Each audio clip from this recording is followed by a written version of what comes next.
네, 안녕하십니까. 에스겔서를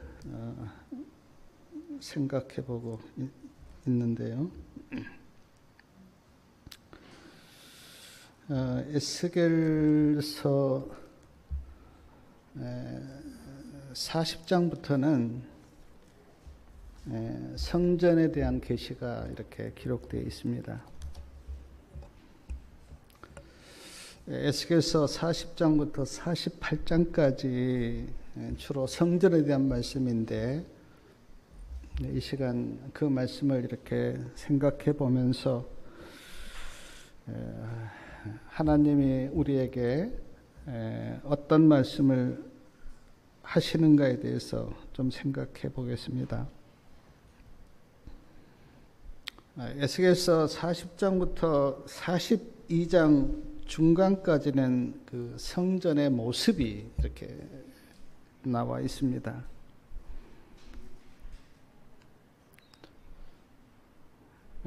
지금 예루살렘 성전은 파괴되고 없어요.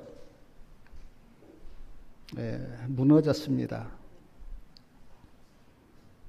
이스라엘 백성들은 많은 사람들이 포로로 바벨론으로 끌려가서 있고, 에스겔도 바벨론에 있습니다. 근데 하나님께서 계시로 성전을 보여주셨어요.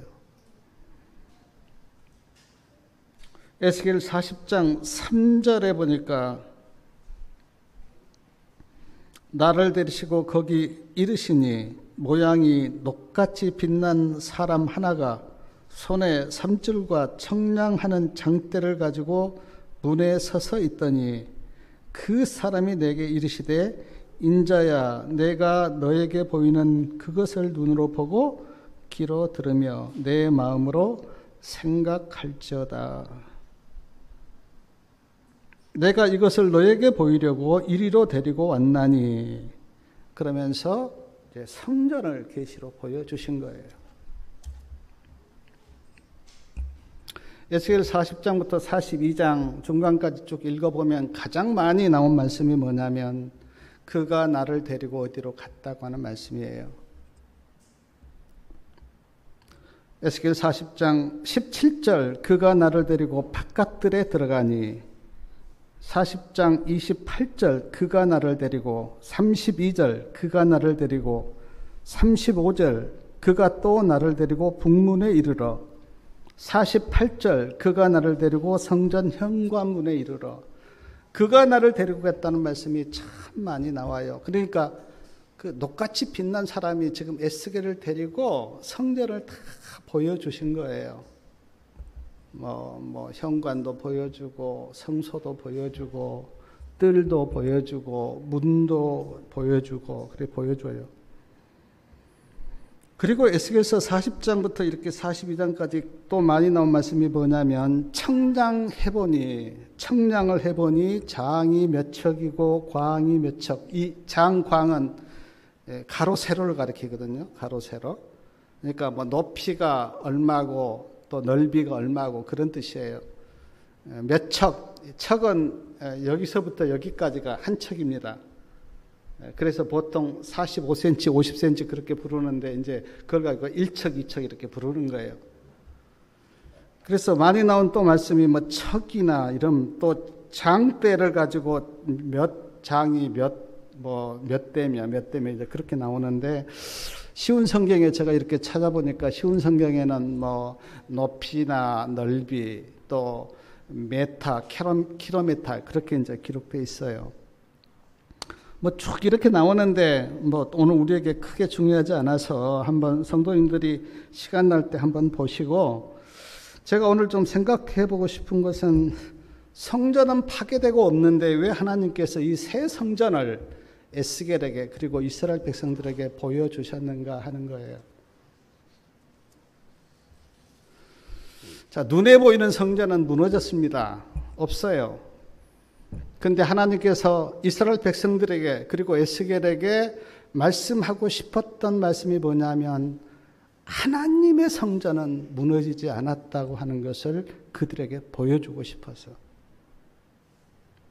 하나님의 성전은 무너지지 않았다고 하는 것을. 이스라엘 백성들이 그 하나님의 성전이, 그 예루살렘 성전이 무너진 것을 보고 굉장히 마음속에 절망과 어떤 괴로움을 느끼고 있었을 때 하나님이 주시는 계시가 뭐냐면 하나님의 성전은 무너지지 않았다고 하는 것을 보여주고 싶어서 그러신 것 같아요. 사람의 손으로 지은 성전은 무너질 수 있습니다. 제가 6.25 때 이렇게 그런 걸 보면 6.25 때 공산당들이 우리나라 쳐들어와서 굉장히 많은 교회를 파괴시켰어요. 막 불도 지르고 또 교회 안에 있는 성도님들을 뭐 죽이고 핍박하고 했어요. 그러나 우리는 에스겔서를 보면서 하나 기억할 게 인간의 손으로 지은 성전은 얼마든지 무너질 수 있고 무너뜨릴 수 있지만 하나님의 성전은 결코 무너질 수도 없고 무너뜨릴 수도 없다고 하는 것을 에스겔을 통해서 우리가 볼 수가 있어요. 사랑하는 여러분, 우리 눈에 보이는 것이 전부가 아니에요. 우리는 하나님을 믿는 우리는 눈에 보이는 것만 보고 사는 사람들이 아닙니다. 하나님의 놀라운 계시와 뜻을 볼 수 있어야 돼요. 이스라엘 백성들이 눈에 보이는 그 성전이 무너진 그것만 가지고 원망하고 절망했는데 그러나 하나님은 그게 아니다. 에스겔아 그리고 이스라엘 백성들아 하나님의 성전이 있다라고 하는 것을 계시로 보여주면서 다 측량하게 그렇게 하신 거예요. 사랑하는 여러분, 눈에 보이는 것이 설령 어떤 우리를 절망케 하더라도 그것으로 절망하지 마시기 바랍니다. 우리는 믿음의 눈으로 하나님의 세계를 볼 수가 있어야 돼요. 하나님의 역사하심과 하나님의 일하심을 보는 사람들이 믿음의 사람들이에요. 에스겔 42장 중간부터 보면 제사장이 지켜야 할 법도 왕이 지켜야 할 법도 지도자들이 지켜야 할 법도 백성들이 지켜야 될 법도에 대해서 쭉 말씀하는데 제가 대강 이렇게 말씀을 드리면 제사장은 성물을 아주 거룩하게 다루라 그렇게 말씀하셨어요. 성물은 하나님께 바쳐진 제물이거든요. 그걸 함부로 다루지 말라. 거룩하게 다루라. 그것도 거룩한 방에서 먹고 그렇게 하라고 말씀하셨고 제사장은 그 베옷을 입었습니다. 그게 뭐 제가 잘 모르겠는데 어쨌든 제사장 복장이 있었는데 그거를 정결하게 이렇게 입어야 돼요. 제사장 복장을 입고 밖으로 나가면 안 됩니다. 그 성전 안에서만 제사장 복장을 입고 밖으로 나갈 때는 평상복으로 입고 나갔어야 돼요. 그리고 머리에 그 배관을 쓰고 뭐 그런 말씀들 계속 하세요. 그리고 허리띠를 두르는데 허리띠도요. 막 땀이 이렇게 많이 나게 하는 허리띠를 두르지 말라 그랬어요. 또 하나 머리카락을 뭐 바짝 밀거나 또 길게 기르면 안 돼요. 그 하나님의 제사장의 법도를 따라서 머리도 단정하게 깎고 그리고 포도주도 먹으면 안 됐어요. 성소에서 봉사할 때는. 그런 그 제사장의 법도에 대해서 이렇게 잘 말씀하셨는데 왜 하나님께서 이런 제사장의 법도를 그들에게 말씀하셨는가? 제사장이 중요하기 때문에. 그리고 그 성경 역사를 보면 제사장이 막 술 마시고 죄를 짓고 성물을 함부로 다루고 그 성소에서 봉사하는 그 여성들하고 이런 음란을 행하고 그런 엄청난 제사장의 죄가 있기 때문에 하나님께서 에스겔에게 성전을 보여주면서 다시 한번 제사장이 지켜야 할 법도에 대해서 그렇게 말씀하신 거예요. 사랑하는 여러분, 베드로전서 2장 9절에 보면 우리가 다 누굽니까? 우리가 다 왕 같은 제사장이라 그랬어요. 우리가 지금 세상 앞에서 하나님의 제사장으로 서 있습니다. 우리의 신분이 하나님을 섬기는 제사장으로 서 있어요. 우리가 그리고 베드로전서 2장 9절에 우리가 다 왕 같은 제사장으로 그렇게 말씀하셨는데 우리는 어떻게 행동하고 있고 어떻게 살고 있는지 저는 이런 말씀 앞에서 우리 자신을 돌아보고 내가 하나님의 제사장으로서 마땅히 삶을 살고 있는가? 우리는 자신을 돌아봐야 돼요. 성경이 예수님에 대해서 많이 말씀하고 있죠. 그건 맞습니다. 그러나 성경 전체가 다 예수님에 대한 말씀만 있는 건 아니고요. 우리가 어떻게 말해야 될 건가? 말에 대해서 너무너무 말씀이 많아요. 어떻게 옷을 입어야 하는가에 대해서도 말씀이 많아요. 어떻게 삶을 살아야 되는가도 말씀이 많아요. 세상 유행을 따르는 것에 대해서도 말씀이 많아요. 왜냐하면 하나님의 제사장으로서 말과 옷 입는 것과 우리의 삶이 다 그것을 나타내고 있기 때문에 성경에서 또 나오겠지만 너희는 구별되어야 한다. 하나님의 사람으로서 하나님의 자녀로서 구별되어야 한다고 성경에는 분명히 이야기합니다. 왜냐하면 우리는 하나님을 믿고 있기 때문에. 에스겔 44장 23절 말씀 한번 우리 같이 읽어볼까요? 22절, 23절이요. 자, 에스겔 44장 23절이요. 내 백성에게 거룩한 것과 속된 것의 구별을 가르치며 부정한 것과 정한 것을 분별하게 할 것이며. 자, 내 백성에게 거룩한 것과 속된 것의 구별을 가르치라. 제사장에게 한 말씀이에요. 부정한 것과 정한 것을 분별하게 할 것이며. 이건 매우 중요합니다.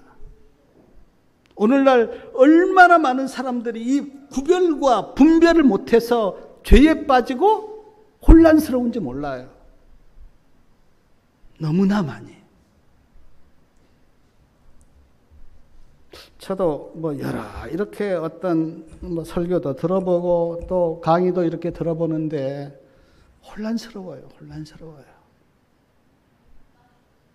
한 80%는 맞는데 20%는 가짜예요.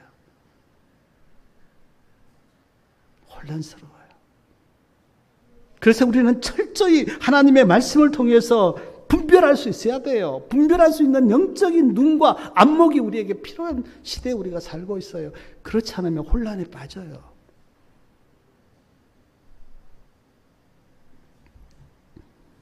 가르치라고. 백성들에게 가르치라고. 거룩한 것이 무엇이며 속된 것이 무엇인지 가르치라고. 부정한 것이 무엇이고 정한 것이 무엇인지 분별하도록 가르치라고. 그래서 우리는 말씀을 통해서 그리고 안식일을 지키면서 우리는 계속 구별과 분별을 배워서 우리는 점점 세상하고는 멀어지고 하나님께 가까이 가는 그런 구별이 있어야 돼요. 그게 성경에서 이야기하는 성화입니다. 성화. 하나님 더 가까이 가는 그 구별된 행동이 성경에서 이야기하는 성화예요. 내가 20년, 30년을 믿었는데 그 자리에 서 있는 것은 그건 불행한 일이에요. 예수님도 그런 사람을 보면 슬퍼하십니다. 우리는 점점 에녹이나 다니엘처럼 내 삶이 하나님 편으로 가까이 가서 에녹이 우리가 에녹신에 보면 하나님과 한 발자국 그렇게 가까이 가서 하늘로 간 거 아닙니까? 에녹이. 오늘 우리는 어디에 서 있는지 자신을 돌아봐야 돼요.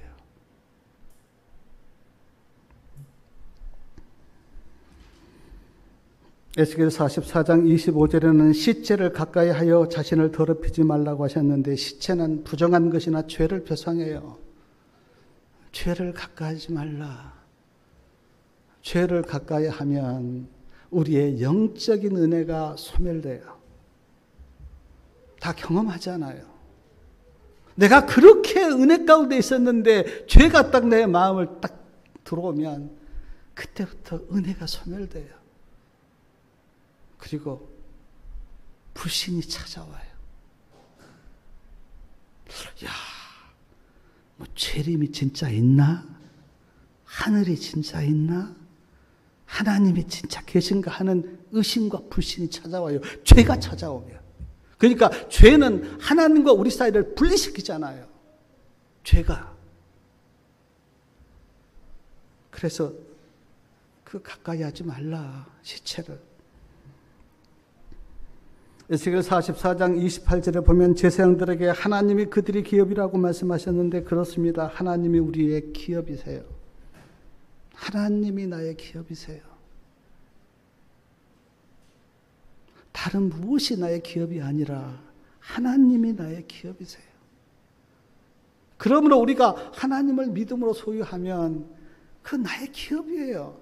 그리고 그 기업을 우리는 빼앗기지 말아야 돼요. 아까 그 침노하는 자 그렇게 말씀하셨는데 사단은 늘 우리에게 하나님이 나의 기업됨을 갖지 못하도록 빼앗으려고 하는데 우리는 빼앗기지 말아야 돼요.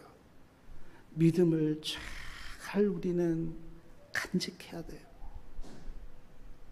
사탄이 우리를 유혹하지만 그러나 그 유혹에 우리는 믿음을 간직해야 돼요. 왕에 대해서는 에스겔 45장 8절 중간에 보니까 백성을 압제하지 말라 그렇게 말씀하셨는데 우리가 성경 역사를 보면 왕들이 백성을 아주 압제했거든요. 그래서 하나님께서 다시 당부한 거예요. 백성을 압제하지 마라. 왕은. 지도자들에 대해서는 백성을 함부로 대하지 말고 백성들의 것을 착취하지 말라 그렇게 말씀하셨는데 지도자들이 옛날이나 지금이나 백성들을 얼마나 착취합니까? 지금은 좀 나아졌다고 하지만 저 어렸을 때는요. 돈 안 주면 뭘 아무것도 못했어요. 돈 다 갖다 바쳐야 뭐라도 하나 되지. 그 정도로 백성들을 착취했는데 성경에도 지도자들이 백성을 착취하지 말라 그렇게 말씀하셨어요. 우리는 다 하나님께서 맡겨주신 그런 일이 있는데 그런 일을 통해서 내가 하나님께 영광을 돌리고 있는가? 저는 그래요. 뭘 하나님께 맡겨준 것은 축복이고 그게 은혜인데 그러나 그 축복과 은혜가 잘못 쓰면 뭐가 됩니까? 죄가 돼요. 죄가 돼요. 그러니까 축복과 나한테 맡겨주신 그 일이 축복이 되게 하려면 내가 그걸 정말 믿음으로 행하고 하나님께 영광이 되도록 그렇게 행해야 그게 축복이 되지. 잘못하면 죄를 짓는다고. 저도 그런 실수 참 많이 했습니다. 하나님께 나에게 어떤 일을 맡겼는데 그걸 내 인간적인 생각과 인간적인 어떤 그런 감정으로 할 때 그것이 하나님께 영광이 안 되고 도리어 죄가 되고 그래서 회개로 하고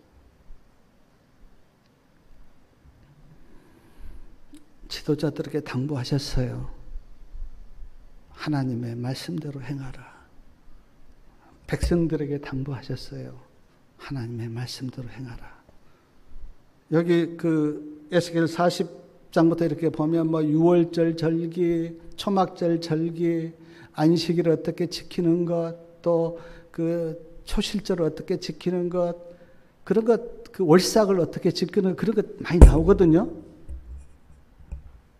왜 하나님께서 그런 말씀을 하시냐면 백성들에게 말씀대로 살라고.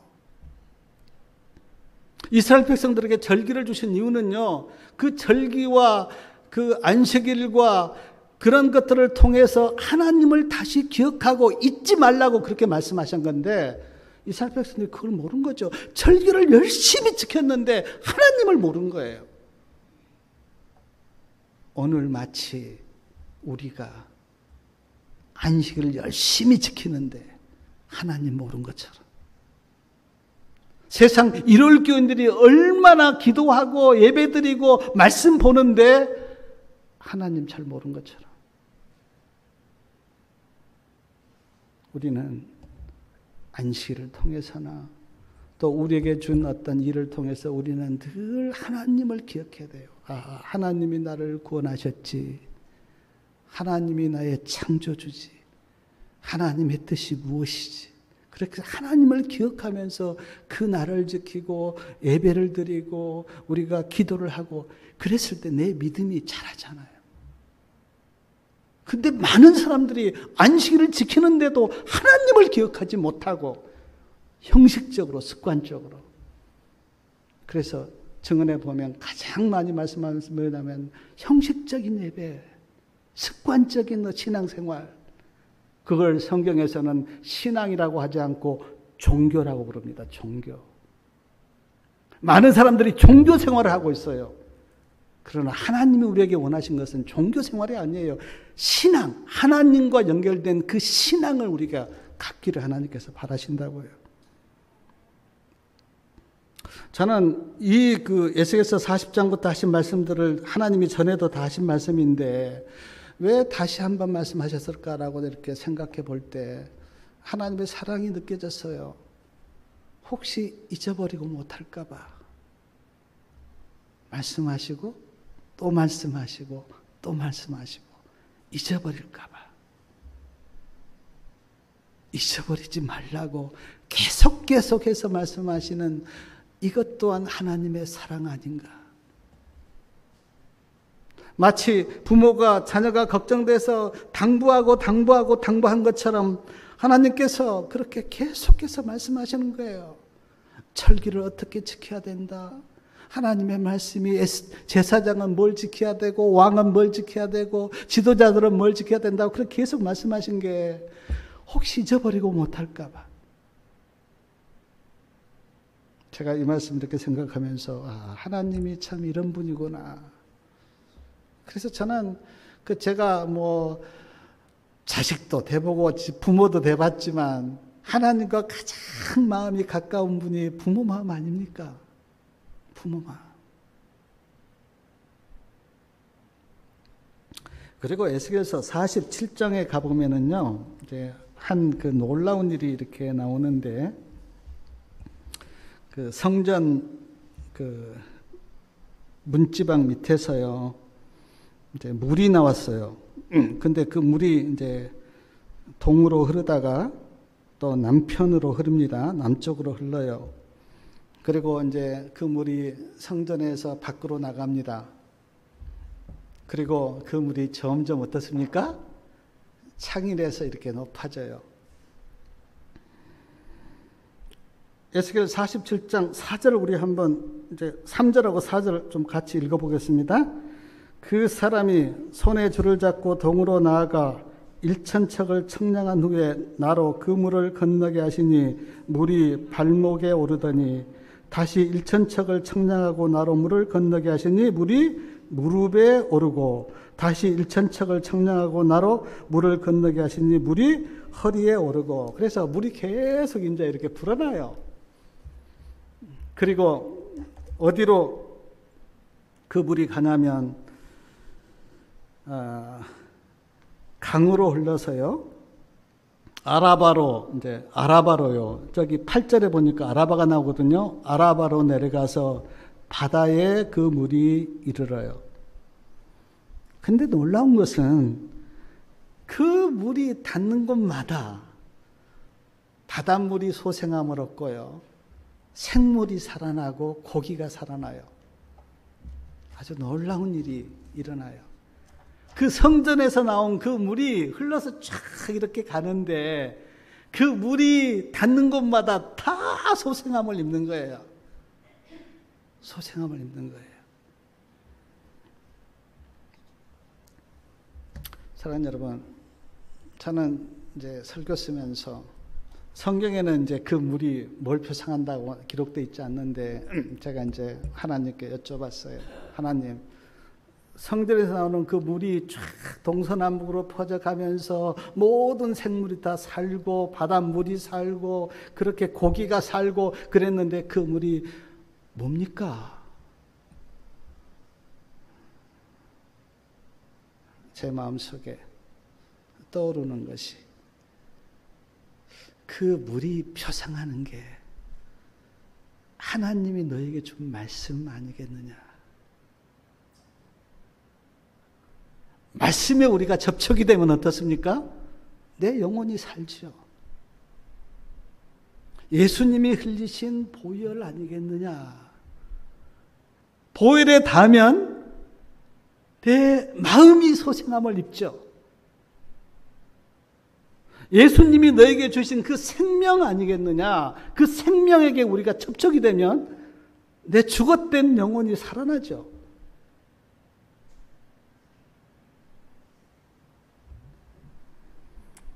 물론 성전에 나오는 이 물에 대한 생각은 다 다를 수 있습니다. 그러나 사랑하는 여러분, 우리를 살리는 게 뭡니까? 돈이 나를 살립니까? 내 영혼을? 아니요. 내 영혼을 살리는 것은 성전, 즉 예수님에게서 나온 말씀과 생명과 보혈이 내 영혼을 살리고 내 마음을 살리는 거예요. 다른 무엇이 나를 살리는 것이 아니고. 사랑하는 여러분, 우리 성도님들의 그 심령과 영혼이 예수님이 나에게 흘려주신 그 말씀이나 생명이나 보혈이나 은혜에 접촉이 됐나요? 그래서 내 영혼이 살고 내 마음이 소생함을 입으셨나요? 성도님들, 지금 성전에서 나온 물이 쫙 흘러가면서 다 살렸는데, 그리고 그게 생명이나 은혜나 말씀이나 주님의 어떤 주님이 주시는 그걸 표상하는데 그것으로 내가 접촉이 되어서 내 마음과 영혼이 살아났습니까? 살아나셨어요? 에스겔 47장 11절에 보면 참 슬픈 이야기가 하나 거기 기록되어 있는데 우리 좀 같이 한번 읽어볼게요. 47장 11절이요. 그 진펄과 개펄은 소성되지 못하고 소금 땅이 될 것이며, 여기 지금 그 물이 쫙 흐르면서 다 살리는데 진펄과 개펄은 소성이 되지 못한 거예요. 제가 솔직히 저는 이제 바닷가상에 살지 않았기 때문에 이 진펄하고 개펄이 뭘 의미하는지 정확히 모르겠어요. 제가 우리 진 집사님께 한번 여쭤보려고 내가 했는데, 그러나 지금 성경은 그렇습니다. 다 그 물이 흐르면서 살리는데 진펄하고 개펄은 소성이 안 되는 거예요. 소성이. 그리고 소금 땅이 된 거예요. 소금 땅이.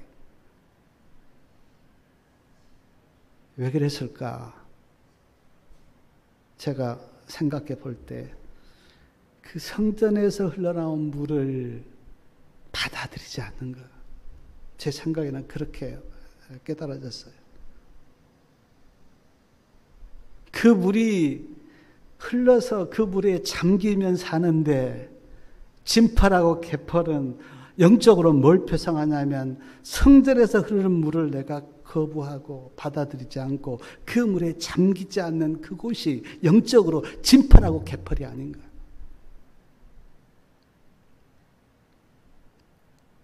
사랑하는 여러분, 하나님의 은혜가 지금 십자가로부터 흘러서 쫙 전 세계로 퍼졌습니다. 우리에까지 왔어요. 십자가의 은혜가 온 세상을 다 덮어도 내가 그 십자가의 은혜와 접촉이 안 되면 그게 무슨 의미가 있습니까? 하나님의 말씀이 지금 성경이 이렇게 많이 퍼져 있는데 그 하나님의 말씀에 내가 잠기지 않고 그 말씀을 받아들이지 않으면 그게 어떻게 나를 살립니까? 예수님이 우리를 구원하기 위해서 생명을 허락하셨고 그 생명이 온 세상을 다 구원할 수가 있지만 그 생명을 내가 거절하고 받아들이지 않으면 그 생명이 어떻게 나를 살립니까?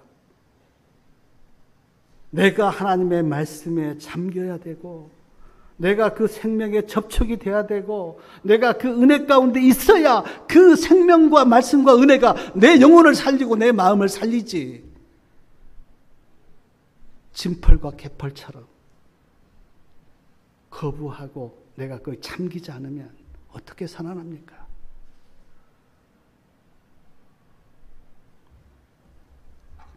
여기 소금 땅이 된다 그랬는데 제가 참 그 소금 기둥이 된 노새차가 생각이 나더라고요. 그리고 사해바다 우리가 알잖아요. 소금기가 너무 많아서 살 수 없는 사해바다, 생명이. 만약 우리가 하나님의 은혜를 거절하고 하나님의 말씀을 거절하면 우리가 이 진펄과 개펄처럼 소금 땅이 결국은 될 수밖에 없지 않겠는가.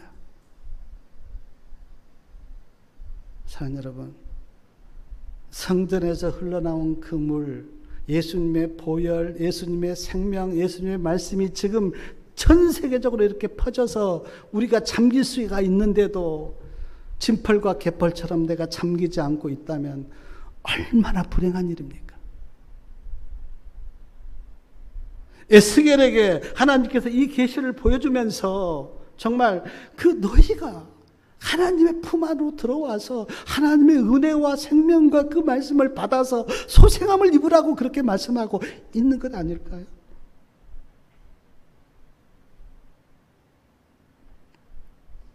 누가 그렇게 말씀하셨어요. 성도님들을 붙잡아서 이 의자에 앉혀놓을 수는 있습니다. 그러나 하나님의 은혜를 강제로 마음에 넣어줄 수는 없어요. 내가 마음문을 여셔야 돼요. 내가 하나님의 말씀을 받아들여야 돼요. 내가 그 생명을 내가 맛보아야 돼요. 누가 절대 넣어줄 수는 없어요. 왜냐하면 예수님은 인격자시기 때문에. 강제로 넣어주면 인격자가 아니죠. 그러나 인격자는 절대 강제로 하지 않습니다. 그냥 호소하고 사랑을 베풀 뿐이에요. 성도님들이 성전에서 그 흘러나온 물을 내가 마시고 내가 거기에 잠기고 여기 그 물이 계속 점점 불어나서 발목, 허리, 그 다음에 키가 넘어서 강이 되고 바다로 흘러갔는데 그 넘치는 은혜 가운데 내가 잠겨야 돼. 그래야 내 영혼이 살아요.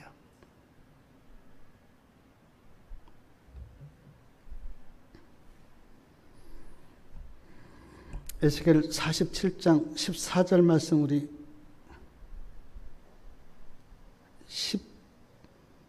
12절 말씀이네요. 12절 말씀 좀 같이 한번 읽어보겠습니다.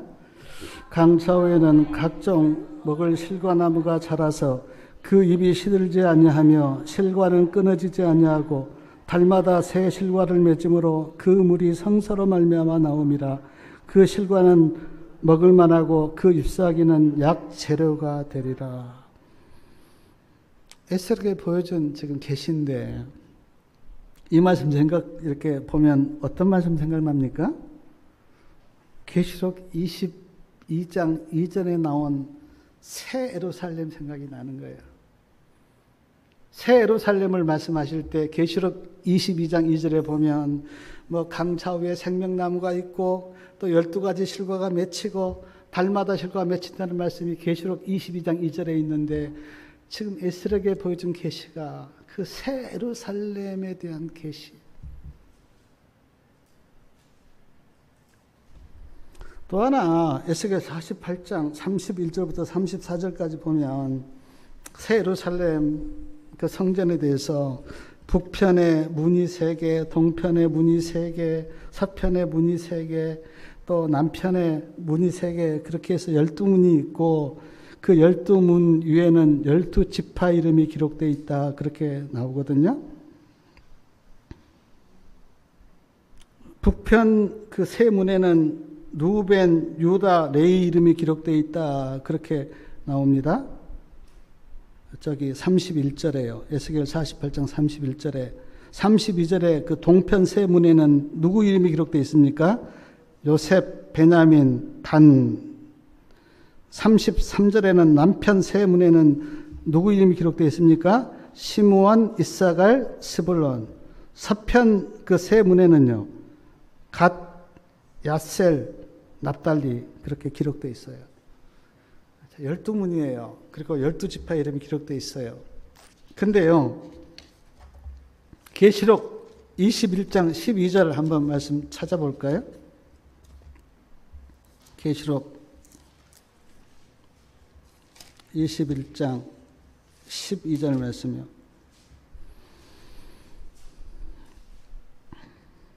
자, 계시록 21장 12절 말씀 같이 읽겠습니다. 크고 높은 성곽이 있고 12문이 있는데 문에 12천사가 있고 그 문들 위에 이름이 섰으니 이스라엘 자손의 12지파의 이름이라. 동편의 세 문, 북편의 세 문, 남편의 세 문, 서편의 세 문이니. 에스라에게 보여준 예루살렘 성전하고 거의 같은 거예요. 하늘 예루살렘이. 그렇잖아요. 이 말씀을 보면서 하나님께서 에스라에게 보여준 그 새 성전, 그것이 하늘 예루살렘이었구나. 그런 생각이 들었어요.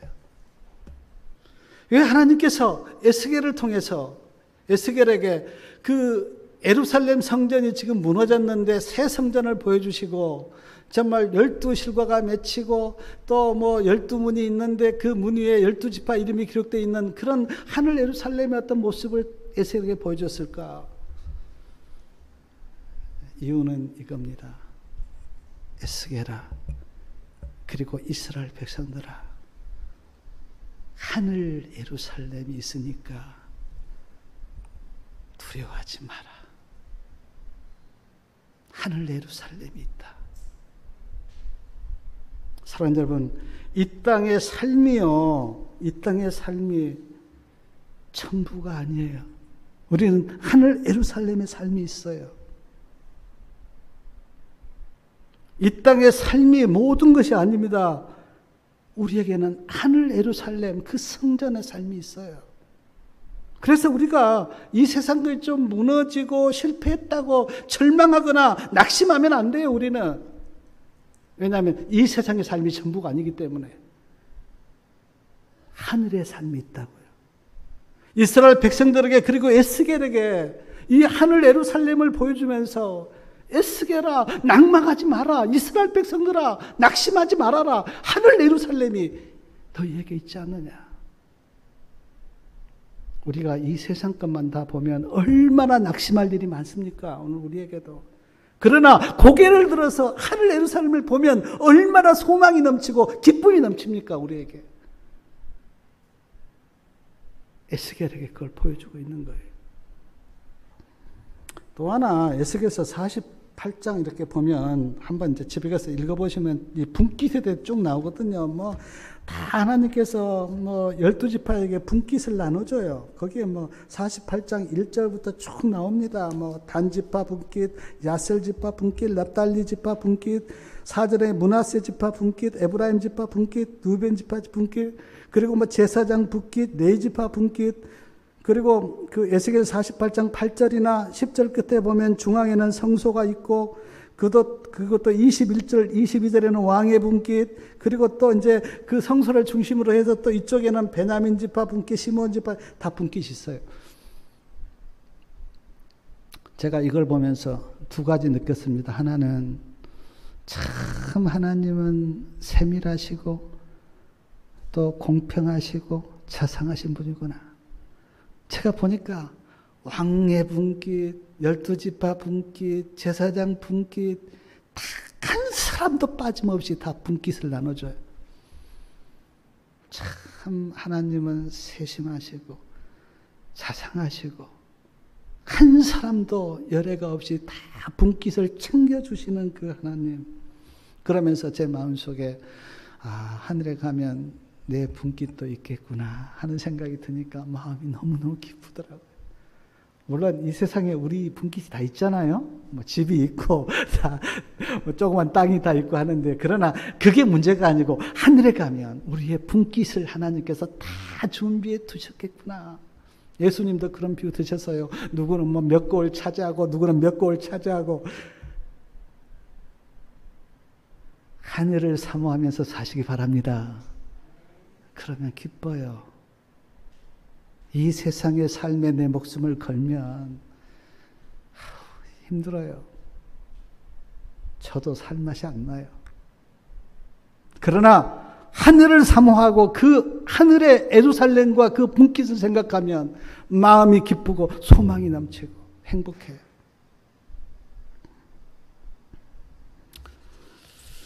참미 539장에 보면 그 주제가 눈 감으면 내 마음에 노래 있네라고 하는 그 참미인데요. 이 참미를 작사 작곡한 스타트 함블렌, 이분은 제가 이렇게 보니까 미국 텍사스에서 태어나셨는데 목사님 아들로 태어났어요. 근데 신앙에는 전혀 관심이 없고 막 세상 노래 부르고 세상 여기에 빠져서 그렇게 살았어요. 근데 1949년 9월 LA에서 열린 빌리 그레엄 전도 집회에 막 아내가 거기 한번 가보라고 막 그렇게 권유를 해서 빌리 그레엄 전도 집회에 갔어요.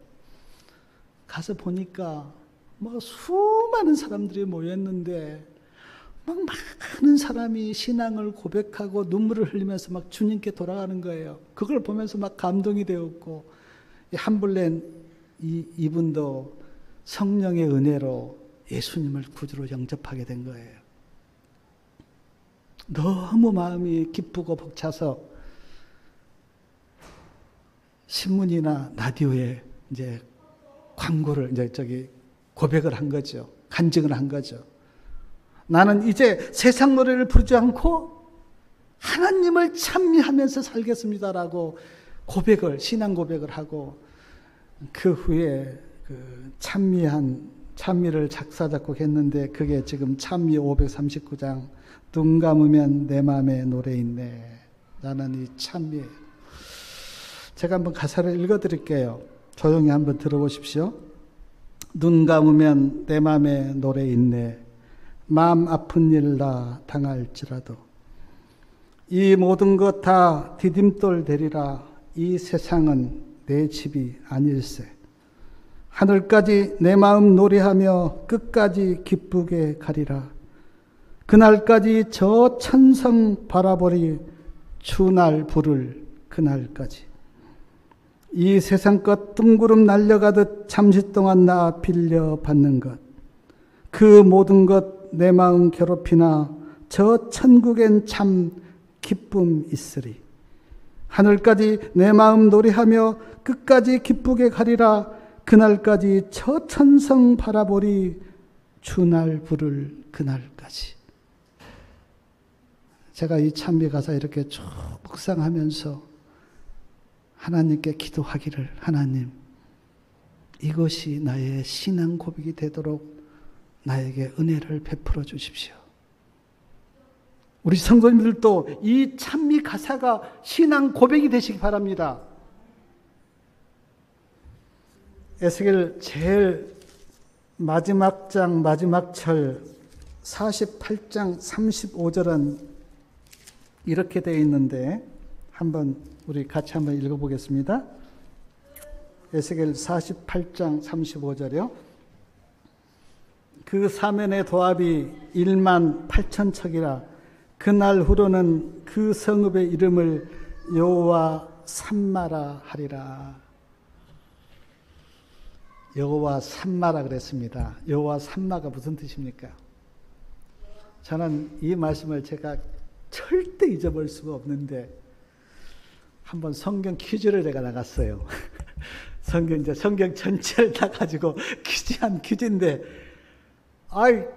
제가 그때 에스겔 잘 몰랐거든요. 근데 여호와 삼마가 무슨 뜻이냐고 내한테 묻는 거예요. 대답 못했어요.